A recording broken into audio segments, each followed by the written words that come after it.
안녕하세요. 오라클에서 인더스트리 아키텍트 하고 있는 김순덕입니다. 지금 화면 보이시죠? 이 화면 이제 뭐 어떤 건지 짐작하실 거예요. 코로나 이전에 그 이탈리아의 그 위성에서 찍은 밤하늘이고요. 이제 오른쪽은 코로나 이후에 이동이 통제됐을 때 그 밤하늘 사진입니다.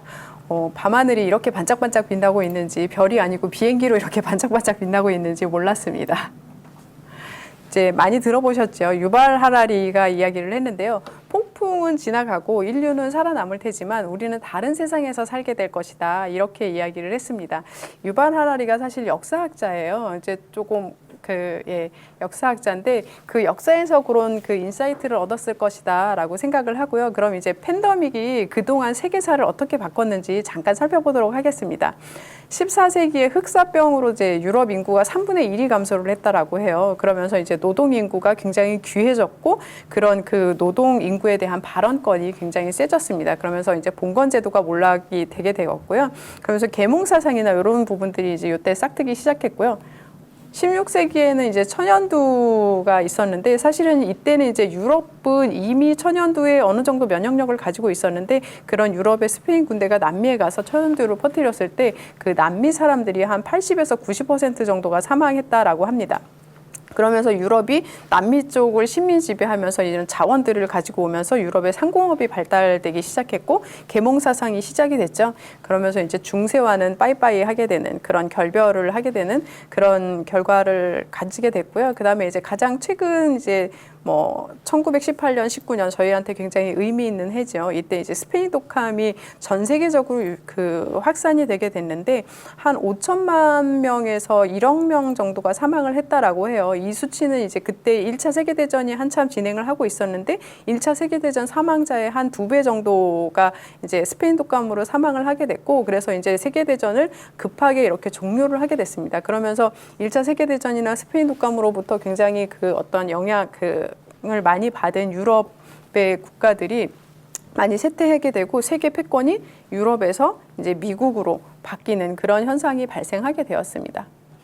그럼 이제 오늘의 이 코로나19는 가장 이제 최근에 이제 경제 위기들이 여럿이 있었는데 그런 부분들과 잠깐 비교를 해보면 제가 기억하기로는 이제 97년, 98년 이때죠. IMF 외환 위기가 있었고요. 그 다음에 2008년에 글로벌 금융 위기가 있었고 지금 현재 코로나19 그 경제 위기가 있습니다. 이 세 개에서 이제 가장 큰 차이점은 코로나19 같은 경우에는 굉장히 빠른 시간 내에 전 세계적으로 급격하게 확산이 됐고 이 부분은 경제뿐만이 아니고 정치, 사회, 외교적으로도 굉장히 전반적으로 이제 영향을 많이 미치는 그런 결과를 낳았다라고 해요. 이런 부분들이 또다시 경제에 또 어떻게 타격을 줄지 하는 부분들이 이제 저희가 고민이 아닐 수가 없고요. 이런 코로나19에 의해서 이제 산업별로다가 영향을 받는 산업들을 KPMG에서 서베이를 해서 정리를 했어요. 여기 보시면 이제 코로나19로 인해서 좋은 영향을 받는 상승 추세에 있는 산업군들을 보면은 당연히 짐작하셨겠지만 이커머스라든지 배달 서비스, 그 다음에 의료, 음식, 소매, 유통 이런 쪽이 이제 좋은 영향을 많이 받고 있고요. 그 다음에 이제 가장 힘든 부분들이 아무래도 항공이나 여행 쪽이 되겠죠. 이 얘기하니까 갑자기 생각이 나는데 아까 그 코로나19가 앞에 IMF 경제 위기나 이런 부분들 금융 위기랑도 이제 관련이 있지만 오히려 이제 9.11 테러랑 더 밀접하게 이제 비슷한 유사한 부분이 있다라고도 이야기를 합니다. 근데 이런 부분들을 가만히 보시면 이제 전반적으로 영향을 받는 게 지금 2020년 현재뿐만이 아니고 향후 6개월 또는 2021년까지도 지속적으로 이 영향이 유지되는 것을 확인을 하실 수가 있습니다. 그렇기 때문에 이제 코로나19로 인한 그런 언택트가 경제 영역에 있어서 어떤 크게 자리 잡을 거다라는 것을 예상을 하실 수가 있고요. 그리고 이 부분이 금방 끝나는 게 아니고 최소한 2년 정도는 영향을 줄 거니까 우리는 여기에 맞춰가지고 이제 대응을 해야 된다라는 인사이트를 얻으실 수 있을 거라 생각이 됩니다. 코로나19 이후의 비즈니스 환경 변화를 간단하게 살펴보면요. 사실 우리나라 같은 경우에는 이미 온라인에 대한 매출이 굉장히 많이 급증하고 있었고 2019년 12월 기준으로 48%, 49% 정도 됐었어요. 그러던 와중에 코로나가 터지면서 뭐 2020년 2월, 3월 요때 이제 50%를 이미 넘어섰고요. 그리고 비대면 프로젝트 부분도 코로나 이전과 이후를 봤을 때 비대면 프로젝트에 대한 선호도가 21% 증가했다라고 합니다. 그러면 이 포스트 코로나 이후에 비즈니스 트렌드가 어떻게 변해가고 있는지 몇 가지 좀 살펴보려고 하는데요. 일단은 기능이나 산업적인 부분에서 비대면화가 되고 있다. 뭐 앞에서도 살펴보셨듯이 뭐 무인 유통이라든지 원격 교육이라든지 아니면 디지털 뱅킹 뭐 이런 형태로다가 비대면화 상태에서 비즈니스를 지속하려는 그런 추세가 있고요. 그 다음에 이제 온라인에 대한 역량 강화 부분입니다. 이미 저희는 이제 50% 이상을 온라인에서 비즈니스를 하고 있는데 사실 이 상황에서 그럼 우리는 온라인에서 어떻게 차별화할 수 있을까라는 부분을 고민을 해야지 되잖아요. 그러다 보니까 이 온라인에 뭐 AR, VR이라든지 뭐 이런 테크놀로지들이 이제 같이 머지를 한다라든지 아니면 사실 오프라인도 그렇다고 없을 수는 없는 부분이고 그럼 오프라인과 온라인이 어떻게 결합을 해가지고 시너지를 낼 수 있는지 하는 부분에 있어서 뭐 라이브 커머스나 이런 부분들이 이제 많이 그 상승세를 타고 있다라고 보시면 될 것 같습니다. 그리고 사실 저는 아직도 재택근무를 하고 있습니다. 오늘 이제 요 녹화 때문에 다시 또 출근을 했는데요. 이 재택근무 후에는 이제 장점과 단점들이 좀 있는 것 같습니다. 근데 이런 장점과 단점에서 어떻게 단점을 보완할 수 있을지, 뭐 이런 부분들을 테크놀로지나 뭐 이런 부분들이 어떻게 이제 지원을 해줄 수 있을지, 그리고 또 하나는 이제 이런 환경적인 부분들, 조직 기업 문화라든지 이런 부분들이 어떻게 개선될 수 있는지 하는 부분들이 또 트렌드고요. 제가 기억이 나는 게 딱 재택근무 시작하고 한 일주일 지나니까 저희가 이제 에이펙에 저희 같은 팀들이 있는데 일주일 만에 저희 온라인으로다가 맥주 비어 파티, 온라인 비어 파티 하자고 얘기를 하더라고요. 그래서 확실히 굉장히 빨리 적응하는 사람들임을 금방 이렇게 확인을 할 수가 있었고요. 이렇게 문화도 같이 움직여야지 된다라는 거를 조금 고민을 해주시면 좋을 것 같습니다. 그다음에 스마트 팩토리, 기존에는 사실은 뭐 당연히 스마트 팩토리 진행하고 있었는데 이런 코로나19로 인해서 사람들이 이렇게 한꺼번에 많이 모이는 곳, 같이 모여서 일하는 것, 이런 부분들이 이제 좀 힘든 환경이 됐습니다. 사실 이제 사무실에서 근무하시는 분들은 재택근무를 많이 하시지만 이제 현장에서 근무하시는 분들은 또 재택근무가 힘드신 분들도 있거든요. 그럼 이제 그런 부분들을 어떻게 영향을 최소화하고 그러면서도 생산성이나 효과를 높일 수 있는지 하는 부분들을 고민을 하게 됐고요. 그래서 그 안에서의 이제 팩토리 안에서의 뭐 IoT라든지 이런 거를 통해서 데이터를 수집을 해서 어떤 인사이트를 가지고 또는 통제를 하는 그런 형태의 이제 비즈니스가 이제 상승세를 타고 있습니다. 그리고 제가 이제 갖다 쓰기는 했는데 조금 선뜻한 느낌이 들기는 하네요. 디지털 직원 확대. 뭐 RPA 뭐 최근에 몇 년 동안 굉장히 많이 이렇게 상승세를 타다가 조금 잠깐 주춤한 느낌이 있었습니다. 근데 이제 이런 코로나로 인해서 RPA 플러스 이제 AI가 접목된 형태로서 단순히 자동화가 아닌 어떤 사람이 어떤 판단할 수 있는 부분들도 어느 정도는 같이 AI랑 같이 결합을 해가지고 판단을 하고 자동화를 시킬 수 있는 이런 부분들이 이제 RPA의 효율성을 극대화하는 형태로다가 가고 있고요. 대신 사람은 조금 더 고부가가치, 사람만이 할 수 있는 그런 일들을 조금 더 찾아야지 될 것 같습니다.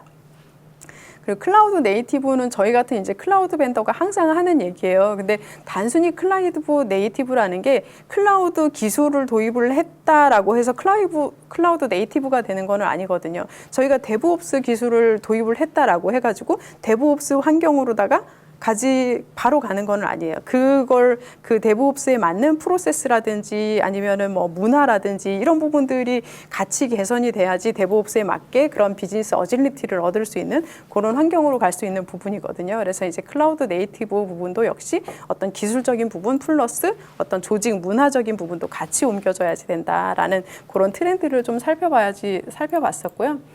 그러면 기업은 거기에 맞춰서 어떻게 대응해야지 되는지를 잠깐 보면은 사실 이제 코로나19로 인해서 저희가 디지털 트랜스포메이션을 조금 더 이렇게 빨리 가속화하는 부분이 있기는 합니다. 그렇지만 이제 요거에 대한 영향력이 떨어지면은 어떤 그랬을 때 이런 디지털 트랜스포메이션이 계속 이제 혁신을 갈 것인가 하는 부분 또 생각해 볼 문제죠. 사실은 사람들은 변하는 거를 이렇게 썩 좋아하진 않거든요. 근데 이 변화를 이끌고 가려면은 어떤 C레벨에서 탑다운으로 이런 디지털 트랜스포메이션을 이끌고 가야지 된다라고 이제 이야기를 하고 있고요. 그리고 디지털 트랜스포메이션 이제 시대에 있어서 고객이 항상 중심이 돼야지 되고 그 고객 중심의 데이터를 가지고 비즈니스를 혁신해야지 된다라고 이야기를 하고 있습니다. 그리고 여기에 있어서 이제 뒤 세션에서도 잠깐 플랫폼에 대해서 말씀을 드리려고 하는데요. 이렇게 고객을 중심으로 기업을 비즈니스를 혁신한다라고 했을 때 사실 이제 우리 회사 혼자만으로다가 될 수 있는 부분은 또 아닐 수도 있거든요. 그럼 이제 관련된 그런 생태계라든지 이런 부분들이 같이 어떤 플랫폼 구조에서 고객의 경험을 혁신을 하고 그다음에 거기에 대한 양질의 데이터를 얻고 그 데이터에서 어떤 초개인화를 한다든지 새로운 서비스를 만든다라든지 이런 형태로다가 전체적으로 선순환 구조를 이룰 수 있어야 된다 이야기를 하고 있고요. 제가 앞에서도 이제 다른 거에서도 잠깐 말씀을 드렸는데 또 중요한 부분은 이런 디지털 트랜스포메이션에 있어서 기술적인 거 조직적인 거 이렇게 세팅해놨다고 해서 그냥 바로 가는 거는 아니라고 생각을 해요. 특히 이거를 계속 지속을 하려면 기업의 문화도 이렇게 디지털 트랜스포메이션에 맞추어서 변화해야지 된다라고 생각을 하고 있습니다. 그러면 요건 이제 저희가 기억하기로 2002년, 2003년에 저희 한국에는 사실은 확진자가 없었지만 중국이랑 홍콩에서 굉장히 힘들었던 시기를 보냈죠. 이런 사스라는 전염병으로 인해서 힘들었던 시기를 보냈는데 이런 사스가 없었다면 아마 오늘날의 알리바바와 텐센트는 없었을 것이다 라고 이야기를 하고 있습니다. 요거는 어떤 위기를 이제 이용을 해서 잘 극복한 그런 이제 기업 사례를 말씀드릴 수 있고요. 이거는 요즘에 이제 인터넷에서 떠도는 굉장히 조금 우습지만 마냥 웃지만은 못할 그런 퀴즈입니다. 우리 회사의 디지털 트랜스포메이션을 이끄는 사람은 누구일까요? 짐작하셨겠지만 CEO도 아니고 CXO도 아니고 CTO도 아니고 코로나19라고 합니다. 이런 코로나19로 인해서 이거를 이제 마냥 위기로 받아들이기보다는 어떤 혁신의 기회로 삼을 수 있었으면 좋겠습니다. 여기서 저희가 첫 번째 세션을 종료를 하고요. 두 번째 세션에서는 성공하는 그런 플랫폼 기업에 대해서 다시 잠시 후에 찾아뵙도록 하겠습니다.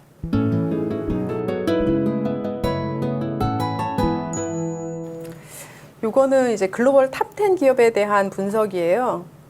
2009년에는 봤을 때 글로벌 탑 10 기업들 중에서 플랫폼 기업에 해당하는 기업은 딱 2개였다라고 합니다. 마이크로소프트랑 알파벳, 구글이죠. 이렇게 2개였었는데 2019년 작년 기준으로 봤을 때 탑 10 기업 중에서 7개의 기업이 플랫폼 기업이었다라고 합니다. 여러분들 다들 아시는 기업들이죠. 저희랑 굉장히 많이 밀접하게 관련 있는 그런 기업들이시고요.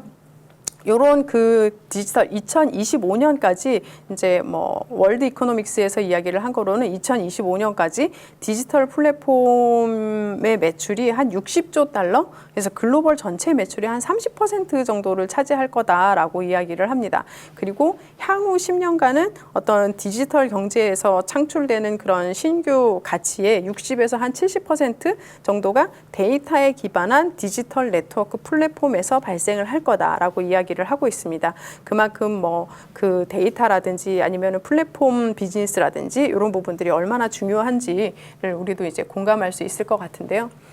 그러면 플랫폼 비즈니스랑 도대체 무엇인지를 잠깐 간단하게 살펴보도록 하겠습니다. 기존에는 지금 업력이 오래되신 분들도 들어와 계실 테고 요즘에 이제 그 사회생활을 시작하시는 분들도 들어와 계실 텐데 밸류 체인, 가치 사슬 이런 얘기 굉장히 많이 들어보셨을 거예요. 기업의 밸류가 변화하는 그 과정에 따라서 어떤 그 비즈니스를 운영해가는 그런 모델을 가지고 있었죠. 즉 생산자랑 소비자 사이에서 처음에 부품이라든지 원자재라든지 이런 부분들을 조달해 와서 생산하고 배송하고 이것을 대리점이나 이런 리테일러를 통해서 유통을 하고 소비자한테 가는 이런 형태로다가 가치를 제공을 하면 소비자가 보상을 제공하는 이런 형태의 가치 사슬을 가지고 있었는데 플랫폼 기업은 생산자와 소비자 사이에서 생산자의 가치를 소비자에게 전달해주고 소비자의 보상을 생산자에게 전달해주는 그런 연결자적인 역할을 한다라고 보시면 될 것 같습니다. 그럼 플랫폼 기업을 조금 더 자세히 살펴보면은요, 사실 플랫폼 비즈니스는 네트워크 비즈니스라고도 이야기를 합니다. 네트워크가 그만큼 중요하다는 이야기고, 이 네트워크를 어떻게 강화할지라는 부분이 굉장히 핵심 요소인데, 이 그 네트워크를 확장해 나가는 영역에 있어서 생산자, 소비자, 어느 한쪽도 아닌 이 생산자와 소비자를 동시에 확장해 나갔을 때 이런 플랫폼 생태계가 정상적으로 이렇게 운영이 된다라고 이야기를 할 수 있겠고요. 그러자면 사실 이제 단순히 생산자, 소비자만이 아니고 어떤 생산자와 관련된 어떤 부품을 공급하는 회사라든지 아니면은 어떤 새로운 기술을 개발하는 협력사, 개발사, 협력사라든지 이런 부분들도 같이 어떤 그 플랫폼 생태계로 들어와야지 되는 디지털 트랜스포메이션이 이루어지는 그런 생태계 안으로다가 묶을 수가 있겠고요. 그 다음에 소비자한테 어떤 제품이나 서비스를 전달하는 유통사, 그리고 사실은 또 중요한 부분이 어떤 그 소비자가 사용하기 편해야 되거든요. 그런 금융 결제라든지 이런 부분들을 어떻게 쉽게 편하게 할 수 있는지 하는 부분도 사실은 전체적인 그 플랫폼 생태계에서 중요한 요소라고 할 수 있겠습니다. 그러면 일반 그 기업들과 플랫폼 생태계, 일반 기업들이 플랫폼 생태계로 들어가려고 할 때 어떻게 변해야 되는지 변화 과정을 잠깐 살펴보면은요, 기존에는 제품 중심이었다라고 하면은 이제 통합된 솔루션, 스마트 통합 솔루션, 전체적인 플랫폼에서의 통합 솔루션 중심으로 이제 비즈니스나 뭐 이런 부분들이 바뀌어야 되고요. 기존에 이제 규모에서 혁신이나 스피드, 얼마나 빨리 또 얼마나 새로운 혁신적인 아이디어를 적용을 하는지 이런 부분들이 굉장히 중요해졌고요. 아까 말씀드렸듯이 밸류체인에서 플랫폼 생태계, 이 생태계에서 서로 같이 상생하는 그런 그 구조가 굉장히 중요한 요소가 됐습니다. 그리고 사실 기존에는 전통적인 강자가 있었으면 2등, 3등이 1등을 따라잡기는 굉장히 힘든 그런 상황이었습니다. 근데 요즘은 갑툭튀가 많이 나오고 있죠. 신흥 도전자들이 갑자기 툭 튀어나와가지고 내 위로 치고 오는 그런 상황이 발생을 하고 있고요. 기존에는 이제 고정자산이라든지 이런 부분들이 중요했다면 새로운 아이디어라든지 지적 자산이 중요해지는 상황이고요. 사실 뭐 여기 IT 관련된 분들도 많이 들어오셨을 텐데 기존에는 이제 뭐 협력사랑 같이 뭐 MOU를 맺는다, 뭐 아웃소싱을 한다라고 하면 한 10년 아웃소싱 계약 맺고 뭐 하는 경우 많이 있었을 거예요. 근데 이제 요즘은 세상이 워낙 빨리 변하기 때문에 그 10년의 강산이 변하는 게 아니고 뭐 한 2, 3년의 강산이 변하는 것 같아요. 그래서 5년 미만으로다가 그런 그 협력 지속성을 가지고 간다라고 볼 수가 있겠고요. 사실 기존의 회사는 우리 회사만을 위한 가치를 창조를 한다라고 했다면 이제는 그런 생태계 속에서 상호 가치, 그 모든 사람들이 윈윈할 수 있는 그런 가치를 창조를 해야지 된다라고 할 수가 있겠습니다. 그런 플랫폼 생태계에서 이런 플랫폼을 처음에 이제 탄생을 만들고자 했을 때 우리가 지금 잘 하고 있는 건지 하는 부분들을 이제 체크를 좀 해봤어요. 그래서 그 체크리스트를 좀 정리를 해드리면 일단 첫 번째는 명확하고 정교한 플랫폼 기업의 혁신 전략을 수립을 해야지 된다라고 하는데 사실은 이 혁신 전략에 있어서 제 생각에는 제일 중요한 부분은 그거 같아요.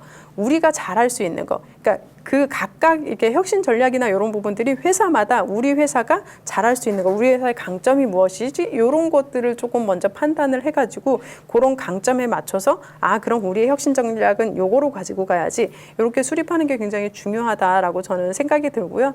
그럼 요 혁신 전략을 바탕으로 생태계를 구축을 해서 생태계를 만들어야지 되는데 그럼 요 생태계에서 같이 가지고 갈 수 있는 가치는 어떤 것인지 그런 생태계 전략을 수립을 하고요. 그러면 이런 생태계 전략, 우리의 혁신 전략과 이런 생태계의 그 가치를 만들기 위해서 같이 상호작용해야지 되는 그런 그 회사들 또는 그런 파트너들이 어디가 있는지 이런 부분들을 파악을 하고요. 그럼 이 생태계 전체가 가지고 가야지 되는 역할들이 있을 거예요. 그런 역할들이랑 거기에서 창출되는 가치가 어떤 것이 있는지 이런 부분들을 조금 확인을 하실 수가 있고요. 그 다음에 이렇게 확인을 했으면 그러면은 우리가 이렇게 혁신을 해서 이런 새로운 플랫폼을 만들고 이런 가치를 얻으려고 하는데 그럼 기존의 마켓에 그런 것들은 그런 시장은 어떻게 구성되어 있는지 경쟁자가 누가 있는지 이런 부분들을 또 판단을 해보실 수 있을 것 같습니다. 그리고 이제 이렇게 그런 부분들을 판단을 해서 우리가 요런 경쟁 상황에서 요걸 뚫고 일어날 수 있겠다라고 판단이 되면은 어떤 이런 참여자들, 생태계 안에서 참여자들을 어떤 네트워크 방식으로다가 유인을 해서 요 네트워크 안으로다가 끌어모을지라는 부분들을 결정을 하고요. 이렇게 결정을 하고 어떤 생태계 구성 요소들이 이루어졌으면 이제 뭐 올인을 해야죠. 물론 이제 회사 전체를 올인을 하라는 거는 아니지만 어쨌든 기획을 하고 준비를 했으면 거기에 이제 최선을 다하는 그런 부분들이 중요할 거고요. 그리고 사실은 이 플랫폼 생태계가 우리 회사만 가는 게 아니고 각자의 이제 여러 회사들이 같이 가잖아요. 그랬을 때 이런 생태계의 전체적인 목표를 가지고 이 목표에서 이탈하지 않게끔 쭉 끌고 가는 그런 부분들이 또 필요할 거다라고 생각을 하고요. 이런 부분들은 이제 체크리스트를 삼아서 새로운 생태계의 비즈니스, 그러니까 플랫폼 비즈니스를 한다라고 했을 때 고민을 하시면 좋을 것 같습니다.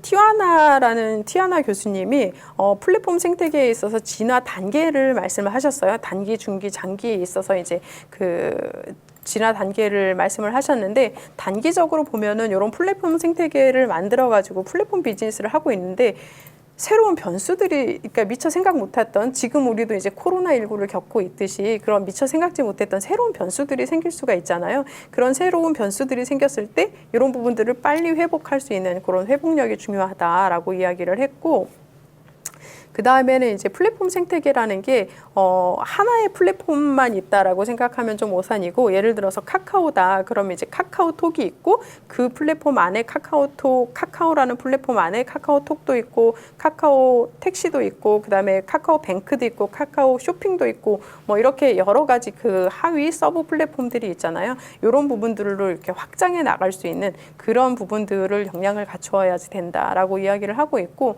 이렇게 사실은 이제 어떤 아이디어나 이런 게 생겼을 때 확장을 하다 보면은 나중에는 요런 하위 그 플랫폼들은 서로 묶어도 되겠네. 예를 들어서 카카오뱅크랑 카카오페이나 이런 부분들은 이제 서로 묶어도 되겠네. 아니면 카카오 택시나 이런 부분들은 분산해도 되겠네. 뭐 요런 형태의 그런 그 결합성이라든지 이렇게 갔을 때 비즈니스를 크게 흔들지 않아야지 된다라는 부분이 있습니다. 그다음에 이게 플랫폼 비즈니스로서 어느 정도 자리를 잡고 이제 중기로 넘어간다라고 하면은 굉장히 중요한 부분이죠. 사실은 우리가 이런 새로운 아이디어를 가지고 플랫폼 생태계를 형성을 했다라고 하면은 다른 데서도 이제 충분히 그거에 대한 비슷한 유형의 접근이 있을 수 있는 부분이거든요. 이제 이런 부분들을 어떻게 락인할 것인지 그 락인에 대한 전략을 세우셔야지 되고요. 그리고 하위 플랫폼 간에 서로 시너지를 낼 수 있어야지 됩니다. 카카오 택시랑 카카오 쇼핑이랑 카카오 뱅크랑 이런 그 하위 플랫폼 간의 시너지를 낼 수 있어야지 되고요. 그런 각각의 하위 플랫폼은 계속 새로운 서비스, 새로운 상품들을 고객들한테 제시를 할 수 있어야지 됩니다.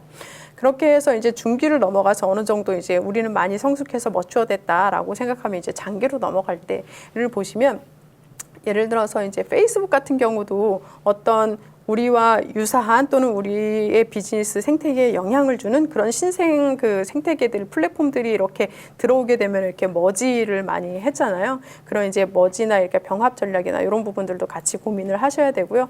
우리가 지금 이렇게 1등을 가고 있지만, 잘하고 있지만 언제 또 누가 갑툭 뒤로 들어올 수 있을지 모르니까 그거에 대한 지속 가능한 전략을 가지고 가야지 되고, 이런 하위 생태계로서의 계속 그 새로운 비즈니스 니즈들이 생길 거예요. 이제 마켓이 변하듯이 이런 마켓 트렌드나 소비자의 니즈를 빨리 파악을 해서 이런 그 하위 생태계를 지속적으로 확장할 수 있는 이런 부분들도 같이 가지고 가야지 될 것입니다. 플랫폼 생태계를 좀 살펴봤고요. 그러면 이제 최근에 구글 벤처스가 투자하는 분야를 잠깐 이제 정리를 해봤어요. 여기 보시듯이 사스, 이게 어떤 완성된 애플리케이션 솔루션을 제공하는 사스 업체라든지 인공지능, 머신러닝, 생명과학, 빅데이터, 모바일 이런 쪽으로다가 이제 그 구글 벤처스가 많이 투자를 하고 있고요.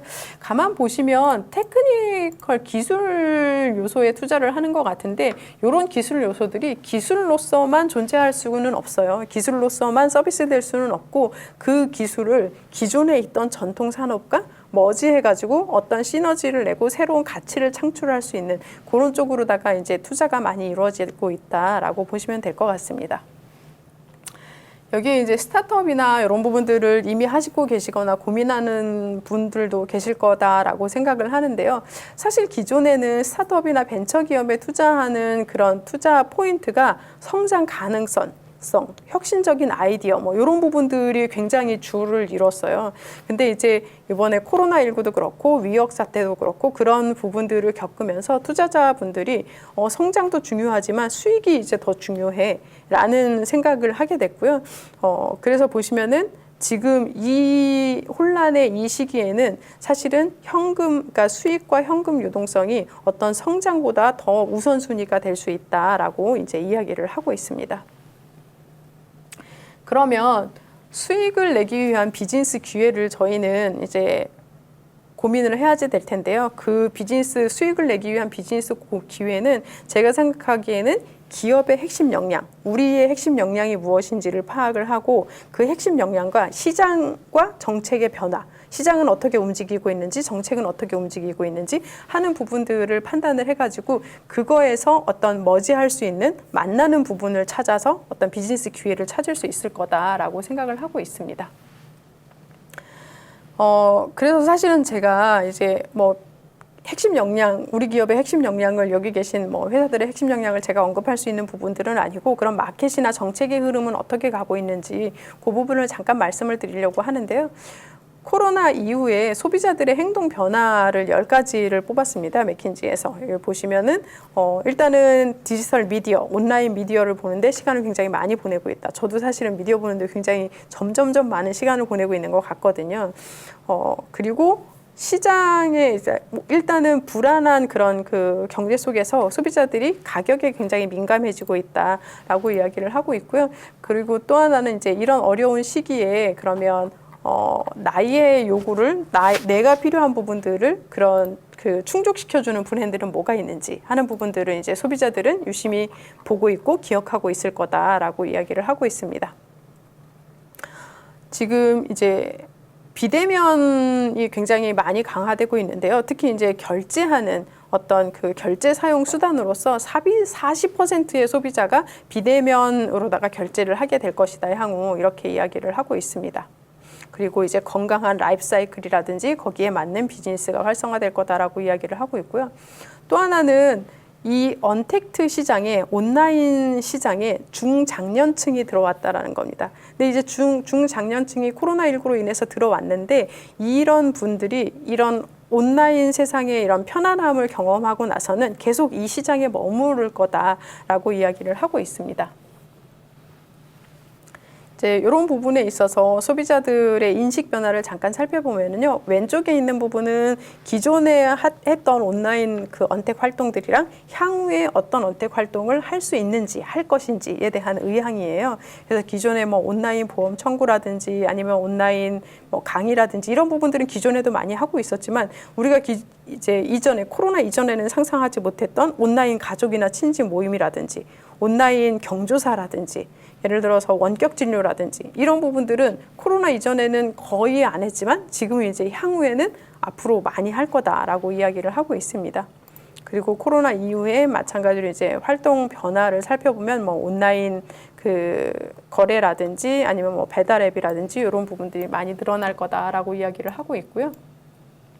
그러면 정책 변화를 보면 뭐 제가 정책을 자세히 이야기할 거는 아니지만 제가 경험으로 보면은 대기업 같은 경우에는 주로 정책보다 앞서가는 것 같아요. 정책보다 앞서가지고 이런 트렌드라든지 이런 것들을 빨리 따라가서 시도해보고 우리 회사의 비즈니스에 적용하는 그런 성향이 조금 더 많은 것 같은데 중소기업 같은 경우에는 사실 이걸 선도하기는 조금 힘들어요. 그러다 보니까 주로 정부 정책이나 이런 부분들을 잘 모니터링하고 있다가 거기에서 혜택도 받고 마켓 트렌드에서도 크게 뒤처지지 않는 이런 형태의 비즈니스를 많이 했던 것 같습니다. 그래서 이런 정부 정책들을 이제 살펴보시고 거기에서 우리 기업의 핵심 역량과 그리고 이런 시장 변화, 정책 변화 이런 부분들을 잘 매핑해서 그 만나는 지점을 찾으시면은 아마 우리 회사의 비즈니스가 성장할 수 있는 기회를 찾을 수 있을 거다라고 생각이 됩니다. 제가 여기서 이제 두 번째 세션 마쳤고요. 다음 세션에서는 사례 부분 준비하도록 하겠습니다.